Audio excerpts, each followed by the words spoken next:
नमस्कार, स्वागत है आपका खबरों का पंचनामा में। मैं हूं आपके साथ खुशबू शर्मा। हम लेकर आए हैं आपके लिए देश और दुनिया की 5 बड़ी खबरें, जिस पर चर्चा के लिए हमारे साथ स्टूडियो में मौजूद हैं कैपिटल टीवी के editor in chief doctor Manish Kumar. Doctor साहब, बहुत बहुत स्वागत है आपका। धन्यवाद। सबसे पहले नजर डालते हैं हेडलाइंस पर।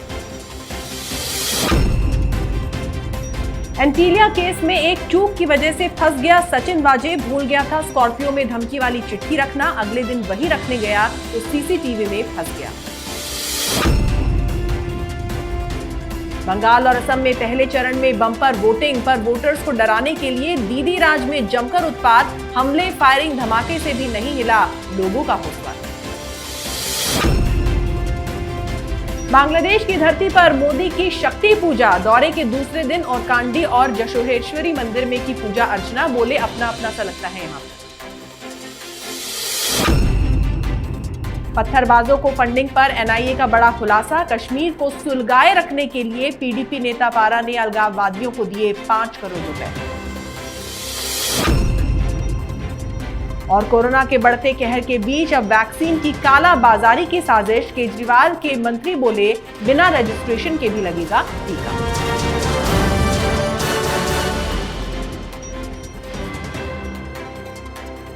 नजर डालते हैं पहली खबर पर, जो कि महाराष्ट्र से आ रही है।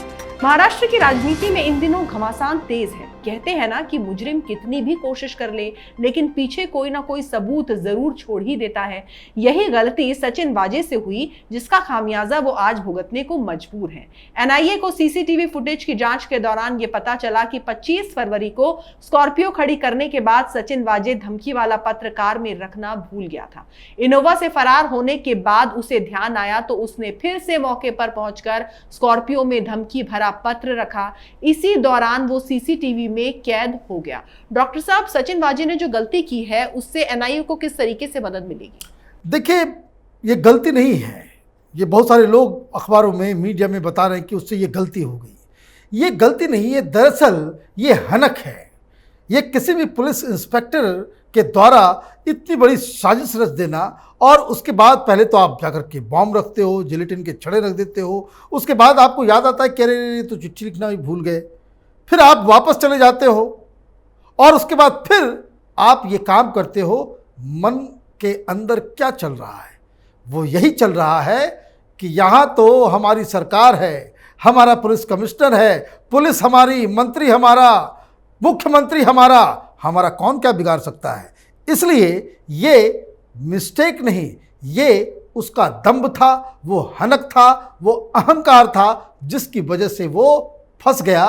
और तो और एक और जो अहम बात जो समझने की है कि जिस दिन ये पूरी की पूरी घटना के बारे में देवेंद्र फडणवीस असेंबली के अंदर में इस बात की मांग कर रहे थे कि सचिन वाजे का जो पूरा बर्ताव रहा है वो सस्पिशियस है, इसके खिलाफ एक्शन होना चाहिए, इसको सस्पेंड करना चाहिए।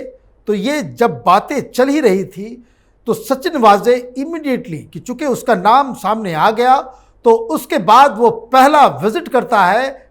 इमीडिएटली वो पुलिस कमिश्नर परमवीर सिंह के दफ्तर जाता है और दरवाज़ा बंद हो जाता है। एसीपी वगैरह सारे लोग बाहर वेट करते हैं और ये अंदर कमिश्नर के साथ बातचीत करता रहता है। ये लंबी मीटिंग चली, बाहर से निकलने के बाद वो मीडिया के सामने आया और वो सारी बातें जो ऊपर बाकी पूरी दुनिया देख ही रही है। लेकिन सवाल यही है कि जिस अपराधी के पीछे पूरी की पूरी सरकार की शक्ति लगी हो, पुलिस कमिश्नर उसके साथ खड़े हो, तो वो गलतियां नहीं, वो तो सब कुछ साजिशन और हनक में, अकड़ में वो इस तरह के कारनामे को अंजाम देता है।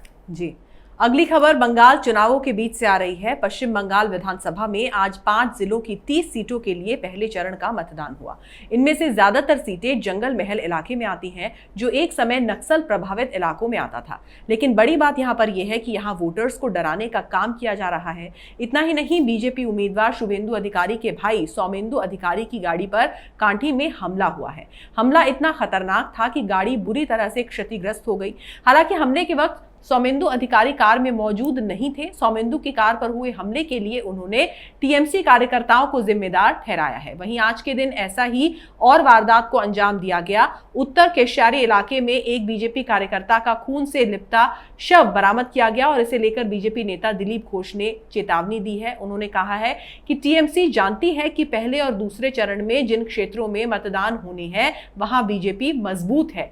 लाख कोशिशों के बावजूद टीएमसी उन क्षेत्रों में जीत नहीं सकी, इसलिए मतदाताओं को धमका रहे हैं। बीजेपी के कार्यकर्ताओं को मारा पीटा जा रहा है, जगह जगह हिंसा हो रही है। डॉक्टर साहब, मतदाताओं को पोलिंग बूथ तक पहुंचने क्यों नहीं दिया जा रहा, इसके पीछे किसका हाथ है?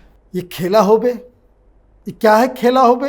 तो यही ममता बनर्जी का खेला होबे था कि किसी भी तरीके से उन बूथों के ऊपर लोगों को पहुंचने नहीं देना है जहां भारतीय जनता पार्टी के वोटर्स ज़्यादा हैं। और इसी के तहत कांटी के जो 3 बूथ थे जहां पे ये खबर आ रही थी कि तृणमूल के गुंडे उसको बाकायदा कैप्चर करने वाले हैं, वहाँ पे किसी को घुसने नहीं दिया जा रहा है। जो बीजेपी का पोलिंग एजेंट था उसको डराया धमकाया जा रहा था कि तुम भागो यहाँ से। तो इसी की शिकायत देकर शुभेंदु अधिकारी के भाई सौमेंदु अधिकारी वो वहाँ पहुँचे थे अपने कुछ समर्थकों के साथ।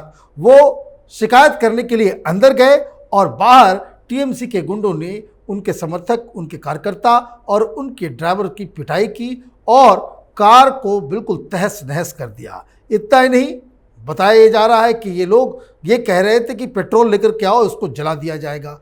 तो ये जो खेला होबे बंगाल के अंदर ममता बनर्जी करना चाह रही थी, वो उसी का ये एक परिणाम है। कल आपने देखा किस तरह से कल रात पे सीआरपीएफ के 2 जवान घायल हो गए, उनकी गाड़ी को आग लगा दिया गया। हत्या और बम विस्फोट की अलग अलग जगहों से खबरें आ रही हैं। तो ये सारी चीज़ें अपने आप में बताता है कि ममता बनर्जी जनता के समर्थन, जनता के आशीर्वाद से चुनाव नहीं जीतना चाहती, वो गुंडागर्दी के जरिए बूथ को, पोलिंग स्टेशन को कैप्चर करके जीत दर्ज कराना चाहती है। जी, नजर डालते हैं अगली बड़ी खबर पर। प्रधानमंत्री नरेंद्र मोदी के बांग्लादेश दौरे का आज दूसरा दिन है। सबसे पहले पीएम मोदी ने आज जशोरेश्वरी मंदिर में काली मां के दर्शन किए। इसके बाद उन्होंने गोपालगंज जिले के तुंगीपारा में बंगबंधु स्मारक पहुंचकर राष्ट्रबंधु के पिता बंगबंधु शेख मुजीबुर रहमान को श्रद्धांजलि अर्पित की। इसके बाद वो मथुआ समुदाय के ओरकांडी मंदिर पहुंचे और वहां पूजा अर्चना की। आपको बता दें कि ओराकांडी वही जगह है जहां मथुआ समुदाय के संस्थापक हरीश चंद्र ठाकुर का जन्म हुआ था। मथुआ समुदाय बंगाल चुनाव के लिहाज से भी काफी मायने रखता है। डॉक्टर साहब, क्या पीएम की मथुआ समुदाय के लोगों से भाजपा को बंगाल विधानसभा चुनाव से जोड़ने की कोशिश है? देखिए, ये कहना बिल्कुल गलत है कि हर चीज़ को आप चुनाव से जोड़ दें। ये इस तरह का एनालिसिस करने वाले लोग, कई सारे लोग टेलीविज़न पे इस तरह की वाहियात बातें कर रहे हैं। दरअसल प्रधानमंत्री मोदी जिस तरीके से अपने आप को वहाँ कंडक्ट कर रहे हैं, उस पर हर भारतवासी को गर्व होना चाहिए। गोल्डन जुबली सेलिब्रेशन हो रहा है। पाकिस्तान से जब ये बांग्लादेश अलग हुआ था, उसमें भारत की भूमिका थी, प्रधानमंत्री इंदिरा गांधी की भी भूमिका थी। और किस हिसाब से उन्होंने इंदिरा गांधी की तारीफ की, ये तो कोई नहीं बता रहा। क्या उसे इलेक्शन से नहीं जोड़ देना चाहिए? अगर सिर्फ ये विजिट इलेक्शन से के वजह से प्रधानमंत्री मोदी ये विजिट कर रहे हैं, तब तो इंदिरा गांधी की वो तारीफ नहीं करना चाहिए था उन्हें, लेकिन फिर भी उन्होंने किया। इसका मतलब साफ है कि वो एक प्रधानमंत्री के रूप में हिंदुस्तान, वो अकेले कोई भी प्रधानमंत्री होता तो वो ये काम कर रहा होता। तो ये सेलिब्रेशन का जो डेट है, जो मुक्ति वाहिनी की जो जीत हुई वहाँ, उसकी तारीख को तो बदली नहीं जा सकती। और जिस हिसाब से वो वहाँ जाकर के ये कह रहे हैं कि ढाकेश्वरी देवी के मंदिर में जाकर के उन्होंने क्या कहा, उन्होंने कहा कि उनको बहुत ही अपना सा लगता है। 51 शक्तिपीठ हैं वहाँ, उसमें से एक ढाकेश्वरी भी है। तो ये सारी बातें वो कर रहे हैं, अपनी छाप वहाँ पे छोड़ रहे हैं। और साथ ही साथ जो कोई भी जो हिंदुस्तान में जो लोग बांग्लादेश से आए हुए हैं, जिनकी जो स्मृति चिन्ह है वहाँ पे, उसको जाकर के अगर वो वहाँ पे नमन कर रहे हैं, तो उसको राजनीति से देखना ये बिल्कुल ही एक, उसको कह सकते हैं छिछला स्तर का, एक घटिया स्तर का विश्लेषण है। जी, अगली बड़ी खबर बेहद महत्वपूर्ण है। ये कई मायनों में महत्वपूर्ण इसलिए है क्योंकि कश्मीर में आतंकवाद को बढ़ावा देने में विपक्ष हमेशा से केंद्र सरकार पर सवाल उठाता रहा है, लेकिन अब केंद्र सरकार पर सवाल उठाने वालों के मुंह एनआईए ने बंद कर दिए हैं। दरअसल एनआईए ने आरोप लगाया कि पीडीपी नेता वहीदुर रहमान पर्रा ने बुरहान वानी की 2016 में मौत के बाद कश्मीर में अशांति के लिए हुर्रियत कॉन्फ्रेंस नेता सैयद अली शाह गिलानी के दामाद को 5 करोड़ दिए थे। डॉक्टर साहब, ऐसे लोगों को क्या कहा जाए जो देश का नमक खाते हैं लेकिन उनके साथ गद्दारी करते हैं? देखिए, गद्दार तो दिल्ली में भी बैठे हुए हैं, इनकी लिस्ट छोटी थोड़ी है। ये वही राहुल गांधी है, ये वही लेफ्ट लिबरल कबाल है। क्या आर्टिकल 370 का ये लोग विरोध कर रहे थे? ये कह रहे थे कि आर्टिकल 370 लगने से कश्मीर तो हमारा खत्म हो जाएगा, वहाँ इतना कत्लो गारत होगा, इतना ज़्यादा खून बहेगा कि लोग अपने आप अलग हो जाएंगे, इस तरह की धमकी देते थे। आपको याद होगा कि जो बातें ये लेफ्ट लिबरल कबाल या आर्टिकल लिखे जा रहे थे, ये हिंदुस्तान में रहने वाले ये गद्दार Washington post, New York times, wall street journal में वो आर्टिकल लिखा करते थे और राहुल गांधी ट्वीट किया करते थे। ये आम आदमी पार्टी के ये सारे लोग ट्वीट करते हैं।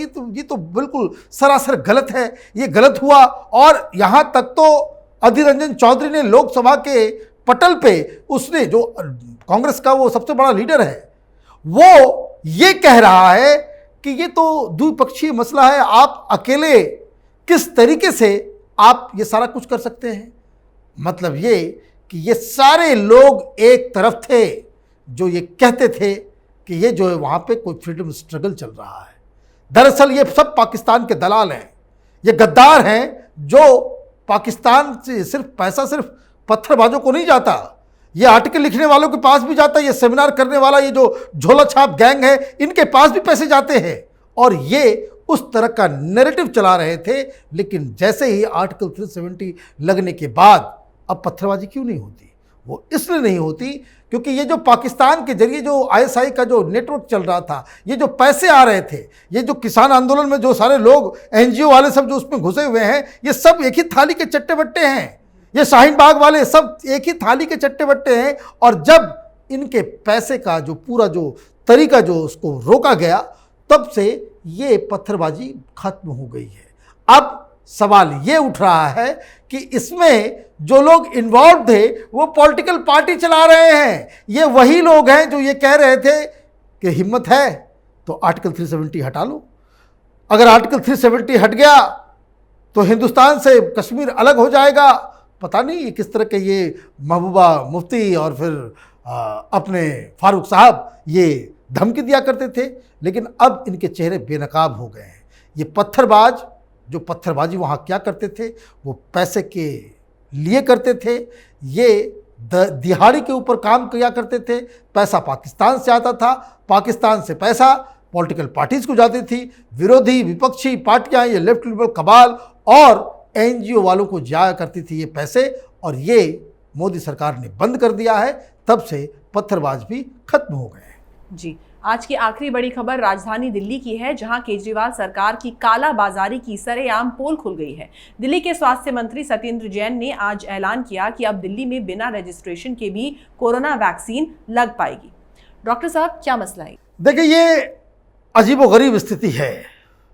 ये देश की सबसे ईमानदार पार्टी, दुनिया की सबसे ईमानदार पार्टी और दुनिया के सबसे ईमानदार मुख्यमंत्री अरविंद केजरीवाल साहब की तरफ से एक नैरेटिव दिया गया। वो टेलीविज़न चैनल वालों को पैसे दे दिए गए हैं। मैं आपको फिर से मैं कह रहा हूँ, जो लोग कैपिटल टीवी देख रहे हैं उनको मैं पिछले 6 महीने से, ये जब से कोरोना आया तब से मैं इस बात को कहते आ रहा हूँ कि जब भी कोई गड़बड़ी होगी, जैसे ही संख्या बढ़ती है, जैसे ही कोई मिसमैनेजमेंट का समय आता है, अरविंद केजरीवाल का चेहरा हर टेलीविज़न चैनल में चमकने लगता है। वो एक तरह का घूस है कि आप टेलीविज़न चैनलों को वो पैसे दे देते हैं एडवर्टीजमेंट के, देश के दिल्ली की जनता का पैसा है वो दरअसल, और इस वजह से कोई भी टेलीविज़न चैनल उसके खिलाफ कोई स्टोरी नहीं करता। अब नया मसला शुरू हो गया। अब इनको तो छटपटाहट है पैसा कैसे कमाया जाए। तो ये जो संख्या बढ़ रही है उसमें अब ये कह रहे हैं कि रजिस्ट्रेशन मत कराओ। रजिस्ट्रेशन कराने से लोगों को बहुत दिक्कतें हो रही हैं। रजिस्ट्रेशन कराने से क्या फ़ायदा हो रहा है? रजिस्ट्रेशन कराने से फ़ायदा ये होता है कि कौन सा वैक्सीन है, किस जगह बना है, किस तारीख को बना है, किस बैच का है, कहाँ कहाँ वो आया, किस हॉस्पिटल में आया, किस डॉक्टर ने किस वक्त शख्स को लगाया, ये सारी डिटेल उससे आ जाती है। उससे क्या होगा कि एक एक वैक्सीन के बारे में आप ट्रैक डाउन कर सकते हैं कि आपने सही वैक्सीन लगाई या नहीं लगाई। अब ये कह रहे हैं कि लोगों की मौत ज़्यादा हो रही है, तो ये जो रजिस्ट्रेशन का जो प्रोसेस है उसको खत्म कर देना चाहिए। जिसको जहां मिल रहा है वो करे। मतलब ये कि ये सारे डॉक्टर्स जो है गली मोहल्ले में ये सब के सब कहीं कहीं से काला बाजारी की तरफ से लेकर के आएंगे और पता नहीं वो ओरिजिनल होगा या नहीं होगा। रजिस्ट्रेशन होगा तब तो ये मालूम चलेगा भाई कि ये कौन सा वैक्सीन दिया गया है, किस बैच का दिया गया है। तो ये दुनिया की सबसे ईमानदार पार्टी और दुनिया के सबसे ईमानदार मुख्यमंत्री केजरीवाल की सरकार ये आदतन भ्रष्ट हो चुकी है। इनके सारे आइडियाज़ और सारा जो काम होता है ये माल कमाने के लिए किया जाता है, उसके अलावा कुछ नहीं है। जी डॉक्टर साहब, बहुत बहुत शुक्रिया तमाम जानकारी के लिए। धन्यवाद। तो खबरों का पंचनामा में आज के लिए बस इतना ही। अगर आपको हमारा वीडियो पसंद आया तो इसे लाइक करें, शेयर करें और कैपिटल टीवी को सब्सक्राइब करें। नमस्कार।